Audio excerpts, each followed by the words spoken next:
Didžiausias man žinomas mitas apie globą telpa į vieną vienintelį žodį – genai. Žiūrėjo, kokie šito vaiko genai, juk jo tikroji biologinė šeima jo atsisakė, neaugina. Tai štai kas gali būti iš tokio vaiko, jisai tikrai niekada taip nemylės, kaip tikras sūnus ar dukra. Ir čia aš turiu pavyzdį. Pavyzdį, kurį sužinojęs, aš pats buvau labai nustebęs, nes vienas mano bičiulis, kai važiuodavo namo, jis visuomet sakydavo, važiuoju pas tėvus. Pas tėvelį, pas mamytę, visuomet. Ir kito žodžio aš iš jo neišgirdau.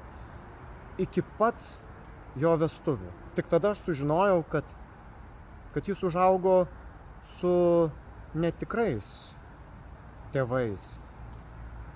Na ir vis tiek, to kito žodžio, negu kad tėtis ir mama, iš jo negirdėjau. Ir tas mano bičiulis yra man pavyzdys, kaip galima rūpintis kitaip, kokias vertybės jis gavo iš savo, na ir niekaip kitaip nesiverčia žodis pasakyti kaip tik tai tėvų. Jie tapo tikraisiais tėvais.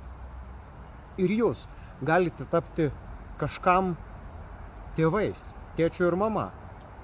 Nesvarbu, kad ne jūs pagimdė tą vaiką. Jūs galite būti tėtis ir mama. Ir tai turbūt didžiausia vertybė, kokią galite padovanoti sau ir kitiems žmonėms, vaikams.